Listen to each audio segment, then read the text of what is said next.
Bien, amigos, y vamos con el periodista Julio Bermúdez, que nos tiene una entrevista exclusiva con el ingeniero Rolando Armuelles, asistente técnico del despacho del ministro consejero para Asuntos Agropecuarios. Saludos, amigos. La seguridad alimentaria se ha convertido en un tema recurrente en las últimas décadas. La capacidad que pueda tener un país de alimentar a todas las personas que residen en su territorio, y Panamá en el tratamiento de esto no es una excepción. Al contrario, en el último quinquenio se ha dedicado vasto tiempo, recursos al estudio, ¿verdad?, y al forjamiento de una política agroalimentaria de Estado.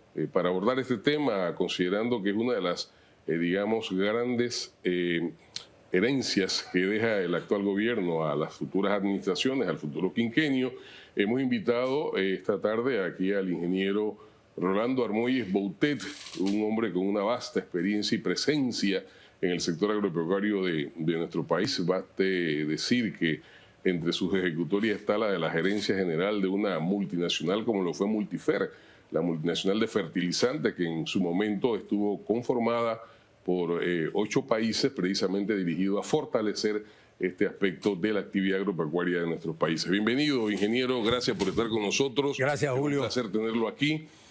El Estado ha desarrollado en los últimos años una política agroalimentaria de desarrollo, y entiendo que usted ha sido uno de los artífices de esta política. Yo quisiera que didácticamente le dijera a nuestros televidentes de qué se trata PADE, cuál es el propósito de PADE y cómo eso incide en la vida de esta sociedad. En realidad la iniciativa surgió hace 7 años, inicialmente por organizaciones de productores, por asociaciones de profesionales y por la academia.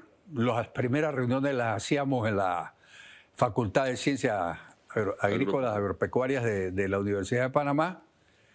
Y ya cuando entra el periodo electoral, el actual presidente lo toma y lo incluye en su plan de gobierno. A partir de ese momento ya contamos entonces con más apoyo para el desarrollo de esa política agroalimentaria de Estado, por cuanto se recibió soporte de la CAF en cuanto a asistencia no reembolsable, y el ministro de Asuntos Agropecuarios, el ministro consejero Carlos Salcedo, juega entonces un rol importante designado por el presidente para que garantice que en el periodo de él se culmine con la ley, se establezca el reglamento y además de eso se tenga también el Plan Nacional de Desarrollo del Sector Agropecuario y Rural. ¿Qué le garantiza esto a la sociedad panameña, al panameño de a pie? Al panameño de a pie, al final, le va a significar precios estables y en muchos casos disminución del costo de la canasta básica familiar. ¿Por qué? Porque resulta que la única forma que hay real dentro de una economía de mercado para bajar precios es elevando la productividad y la competitividad. Lo demás son malabarismo de cualquier cosa menos algo efectivo, y los gobernantes serios así lo saben.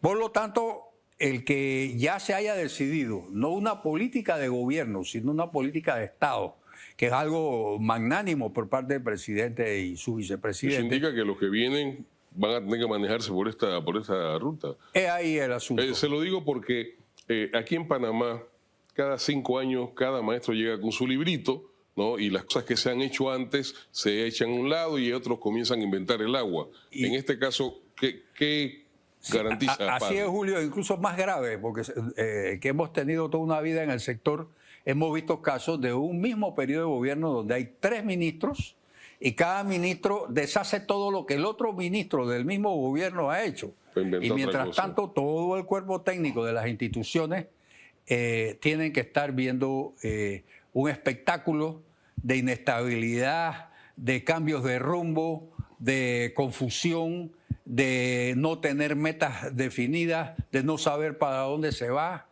Y digo yo, se tiene entonces un cuerpo de máquinas y una cantidad de maquinistas capaces, pero con un capitán que no sabe por dónde Que va. atrofia todo lo demás. Entonces, en este caso, se discutió, es lo más importante, con todas las organizaciones que estuvieron dispuestas, porque hubo algunas que no quisieron, por todas las universidades consultadas, por, diríamos, el sector comercial.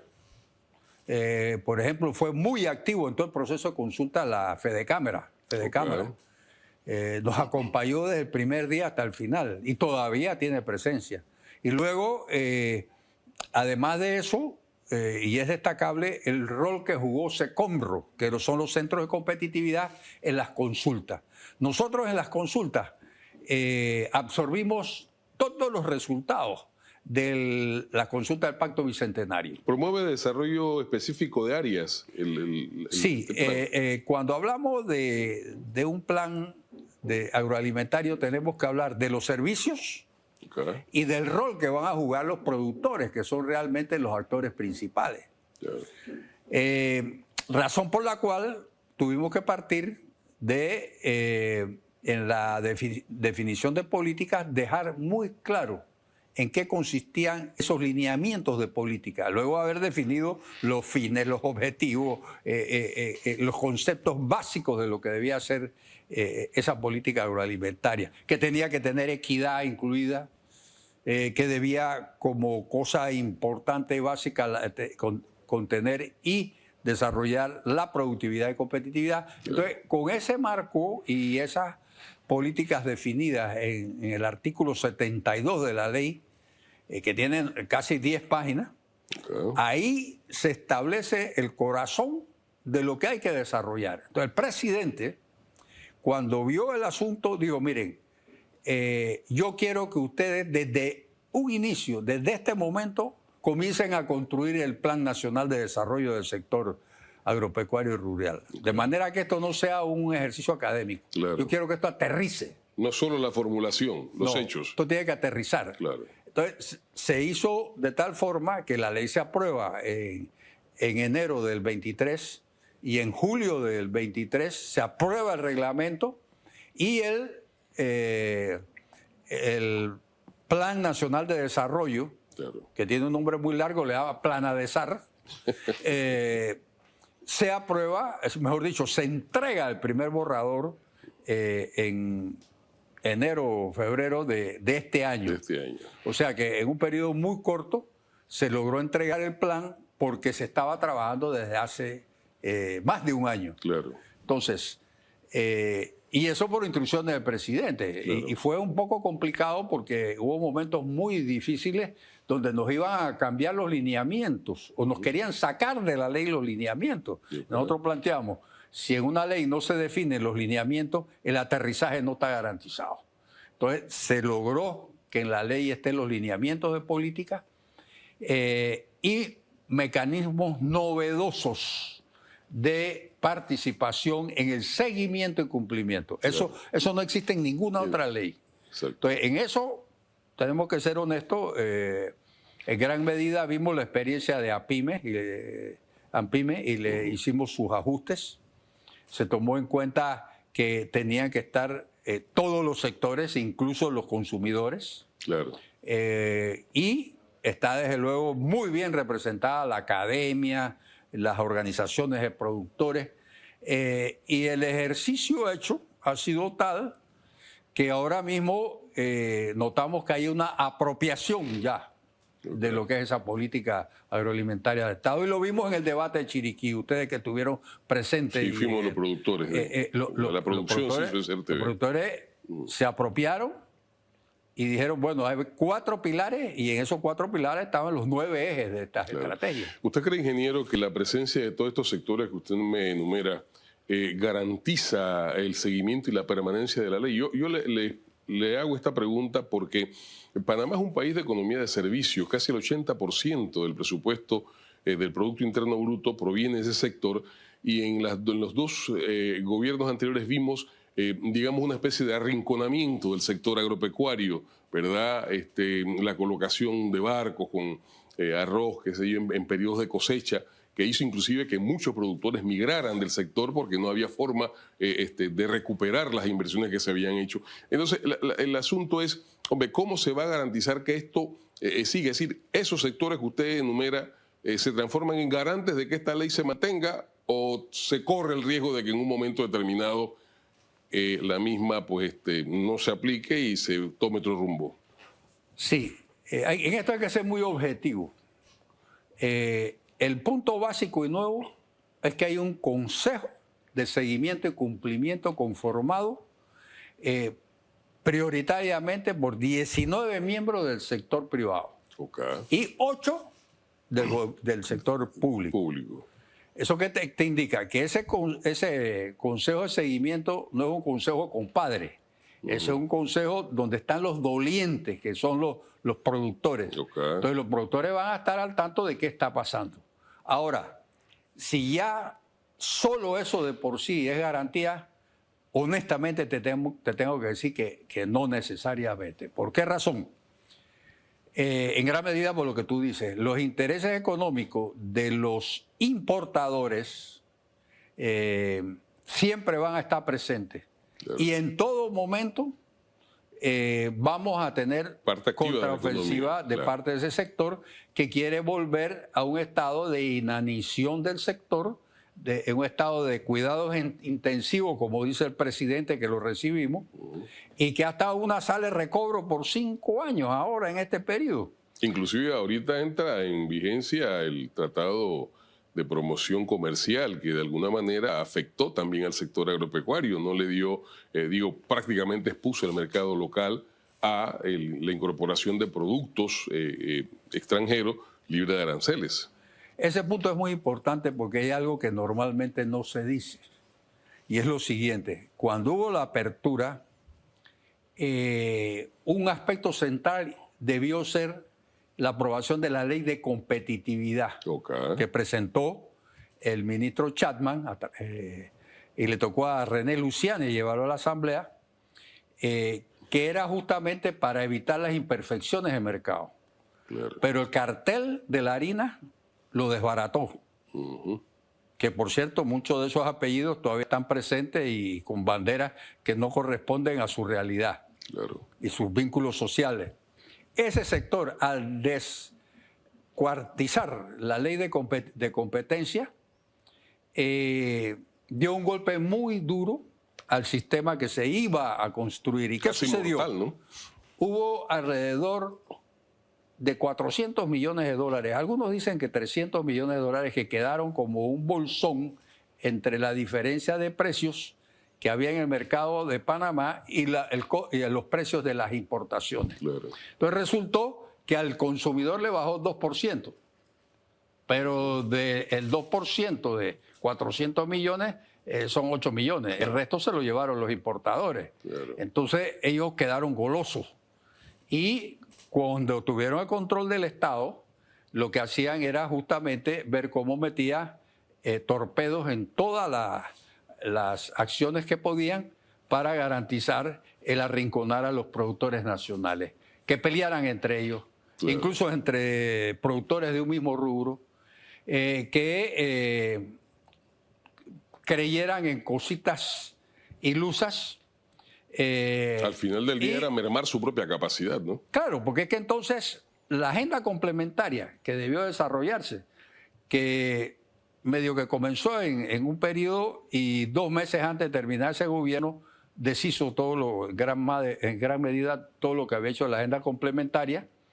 Después fue un desastre. Claro. Todos los fondos, los 100 millones que habían para la agenda complementaria, se fue para otros sectores. Claro. Entonces, lo que tú planteas es cierto. O sea, si no solo el Consejo de Seguimiento y Cumplimiento es necesario, es fundamental, eso sí, pero no es una condición suficiente. Tienen que estar atentos los productores, que en realidad no haya cambio de timón Claro. y que se cumplan entonces. Y los propios consumidores me da la impresión de que debían de conocer más a fondo esta propuesta, esta política agroalimentaria, porque en efecto, al final del camino, al final del día, ellos son los beneficiarios últimos de la política de desarrollo agroalimentario. Sí, ese es un punto débil del sistema. Las organizaciones de consumidores representan cualquier cosa menos a los consumidores, desafortunadamente, ¿no? Okay. Pero sí debiera buscarse la forma de que ellos también estén presentes, pero teniendo claro que es la productividad y la competitividad la que te va a garantizar los precios bajos. Ujú. Yo trabajé con el general Torrijos y eso era algo que planteaba el general Torrijos. Okay. Entonces, una cosa es decirla, pero otra cosa es poderla hacer. En este caso, Verle venir y otra cosa es bailar con ella, nos decía así un mismo. invitado en estos Así días. mismo. Entonces, esta política con ya su Plan Nacional de Desarrollo, que va a ser consultado, bueno, ya fue consultado con el Consejo de Seguimiento durante 2 días. Okay. Hemos considerado que no es suficiente porque es muy complejo lo que se ha hecho con el plan como Claro. tal. Son 9 ejes que cada uno tiene un nivel de complejidad distinto al otro. Claro. Sí, entonces, para los efectos de la apropiación de este plan, se necesita más tiempo porque en esencia tiene mucho que ver con los servicios que va a brindar el Estado como tal. Entonces, los servicios lo brindan son los funcionarios. Entiendo que en el plan de consulta del programa de desarrollo hay 18 rubros a tocar. Así es. Entonces, una cosa es el Plan ADESAR, el Plan Nacional de Plan Desarrollo del Nacional de Sector Desarrollo. Agropecuario y Rural, que contiene un aspecto fundamental que que tú acabas de mencionar. Es decir, ya se adelantó la línea base de 18 rubros con los técnicos, pero ese es solo el primer paso. Ujú. Ahora viene la discusión con los productores, sobre todo con los productores de avanzada, los que tienen tecnología de punta, ¿sí? Porque en gran medida hay que partir de la tecnología de punta que ya existe en el Claro, país. por supuesto. Y hay casos, ejemplos muy gráficos concreto. sobre eso, concretos. En el caso del arroz, ya sabemos lo que hay que hacer para dar los grandes saltos. Claro. Ya el concepto del cambio disruptivo, en el caso del arroz, ya se sabe lo que se va a hacer. Claro. En el caso de las aves, ni hablar. Ahí las productividades que ya han alcanzado los avicultores, algunos están arriba de la productividad de Estados Unidos. Ahí el problema es otro. Y eso es lo más interesante. Y perdona que vuelva atrás. No, por y favor. después sigo con Por el favor. tema de la línea base. Y es que cuando empezó por allá por los 70 la discusión de la ola que venía de aperturas de mercado, Ujú. nos llegaban expertos, sobre todo en el verano de los Estados Unidos, donde venían la avalancha de PhD en sus vacaciones acá a decirnos que tendríamos que especializarnos, que teníamos que mejorar, que teníamos que absorber el reto. Nosotros le decíamos, bueno, pero de acuerdo con ustedes, no tenemos condiciones para producir arroz, no tenemos condiciones para producir maíz, nos desahuciaban todos los rubros. Claro. ¿Ustedes qué quieren Sí, que sí, produzcamos? lo mejor es comprar Entonces fuera. se quedaban pensando y decían, bueno, pero ustedes pueden producir eneldo. No era serio, no era en Claro, serio la claro, propuesta la que hacían. propuesta. Pero resultó algo interesante, que algunos asociaciones de productores tomaron esto en serio, como los avicultores. Claro. Hicieron benchmarking, se fueron a Israel, se fueron a otros países, cogieron la tecnología, la adaptaron. Y resulta que ahora estamos en productividades que han garantizado al consumidor panameño 95 centavos la libra por mucho tiempo. A eso iba. Uno de los grandes problemas que siempre, digamos, apuntan algunos sectores de la economía es la urgencia en la tecnificación de la producción para poder elevar el nivel de competitividad. ¿Cómo incide PADE en esto? Bueno, hay en el eje 4, que es de agrotecnología, productividad y competitividad, toda una serie de mecanismos nuevos que van a utilizarse. Se va a hacer una IP pública-privada con un fondo inicial Ok. para ligarlo a lo que van a ser los saltos disruptivos y la difusión de la tecnología. Ok, ¿Sí? perfecto. A ligarlo con lo que están haciendo las universidades, a ligarlo con lo que está haciendo el IDIAP, sobre todo el CENACYT, que tiene también un programa sumamente importante y lo más seguro liderice de acuerdo al Sobre todo un reglamento. trabajo de esta investigación acción. científica, ¿cierto? Sí, pero diríamos, todo ese esfuerzo, hay que ser consciente que al final hay siempre que pensar no solo en el autoabastecimiento a buenos precios del mercado interno, Ujú. sino hay que pensar que tenemos que exportar.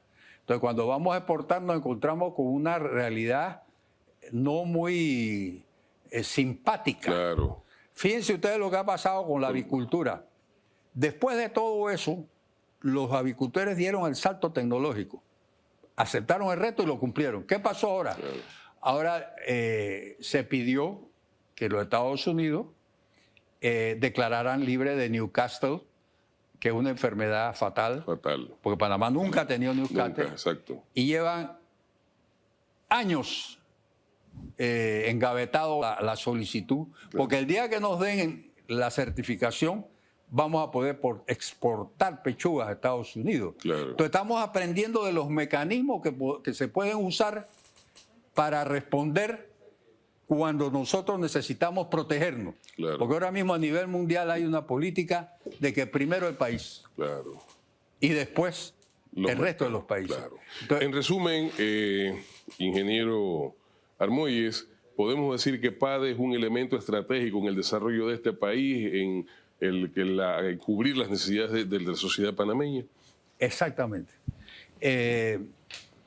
Es tan trascendente que en la última reunión de ministros de Agricultura de toda América Latina fue invitado el presidente Cortizo y se le dio una mención honorífica por el esfuerzo que se ha hecho en esto de la PADE, de la Política Agroalimentaria de Estado, y el desarrollo de la misma hasta llegar a su plan. ¿Sí? Claro. Y resulta que de África ahora le están pidiendo al ministro Salcedo, que ha sido realmente el que ha coordinado el equipo que ha montado esta iniciativa, Claro. le han pedido que vayamos a asesorar en Traduzcamos Nigeria, la experiencia. en otros países la experiencia, porque es que resulta que desde el punto de vista metodológico y desde el punto de vista de la consulta y concertación, eso no existía, no lo habían visto en otros países. Claro. Entonces, una experiencia novedosa, viéndolo a nivel internacional. Claro. Y a nivel nacional, ya tú ves en los foros que hablan justamente de que tiene que haber una política de turismo de Estado, que tiene que haber una política de educación de Estado, o sea, las políticas de Estado Claro. son propias de los países desarrollados. Entonces queremos caminar hacia el primer mundo, En ese sentido. pero sin usar los métodos que ellos han usado para establecer las políticas de Estado en el largo plazo, pues. Claro.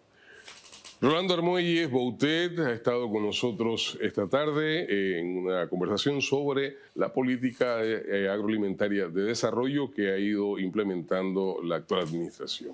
Gracias por estar con nosotros y será hasta la próxima. Saludos. Gracias a ti, Julio. Muy bien.